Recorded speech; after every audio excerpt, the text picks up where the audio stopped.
Plus B cube plus 3ab और bracket में a plus B, है ना? कैसे आया? a प्लस बी का होल क्यूब है, इसका मतलब a प्लस बी को 3 बार गुणा किया गया है। उसको हम कर सकते हैं a प्लस बी गुणे a प्लस बी का होल स्क्वायर। हमने एक अलग कर लिया, दो को एक साथ रख लिया, है ना? अब क्या करेंगे? a प्लस बी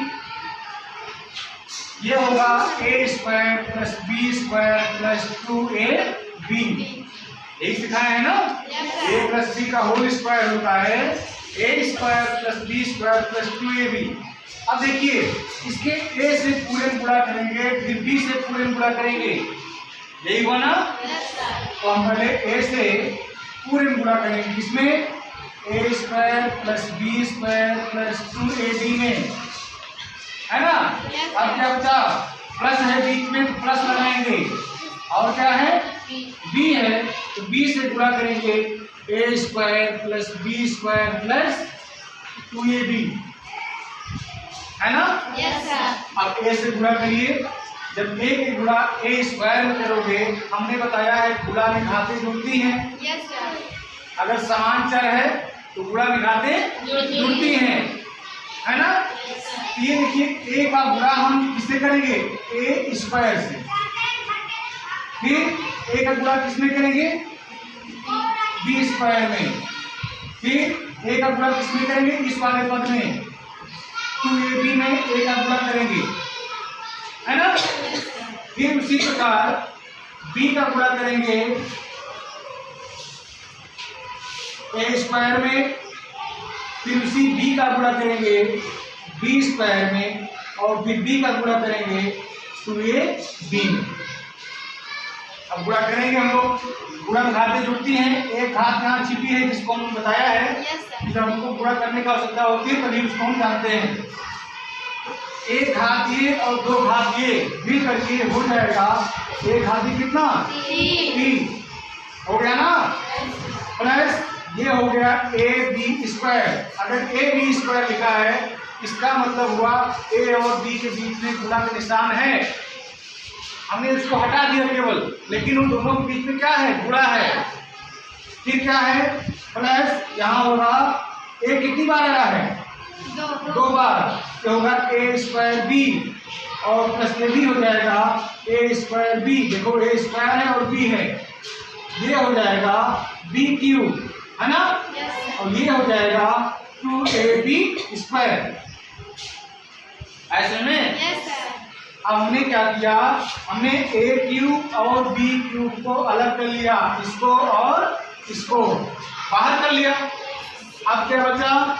यहाँ ab स्क्वायर है और कहीं ab स्क्वायर है, यहाँ पे है ना?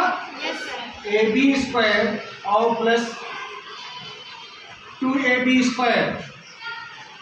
फिर क्या हुआ? यहाँ 2a स्क्वायर भी है और यहाँ केवल एक a स्क्वायर भी है, यहाँ पर छिपा है बगल में, है ना?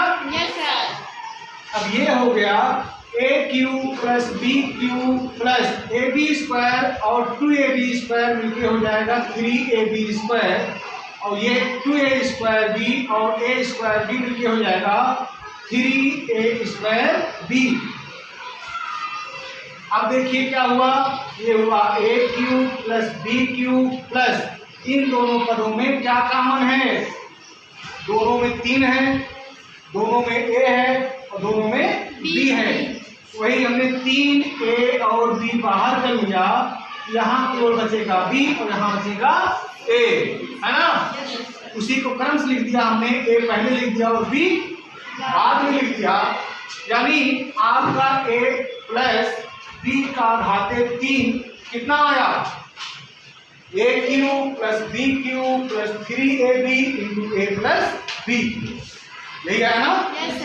इसी बेस पर हमको इस अभ्यास में सवाल मिलेगा, उसको हमको लगाना। इसी बेस पर एक सूत्र ये मिलेगा, इसी तरह का एक दूसरा सूत्र हमको मिलेगा a माइनस बी का होल क्यूब, उसको भी इसे ही हल करेंगे, है ना? उसका भी सूत्र क्या आएगा? इसी प्रकार इसी प्रकार आएगा a माइनस बी का होल क्यूब बराबर a cube minus B cube minus 3ab और इंटू a माइनस बी। दोनों में अंतर क्या है? a प्लस बी का होल क्यूब में सब जगह प्लस प्लस है। ये ट्रिक है याद करने का, ट्रिक है। a प्लस बी का होल क्यूब में देखिए सब जगह प्लस है, a cube plus B cube plus 3ab into a plus B.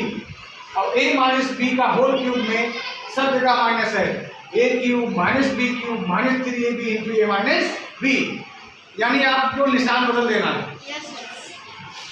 दो सूत्र ये मिलेंगे, एक सूत्र आपका और मिलेगा a plus B plus C का होल स्क्वायर बराबर a square plus B square plus C square plus 2ab plus 2bc plus 2ca।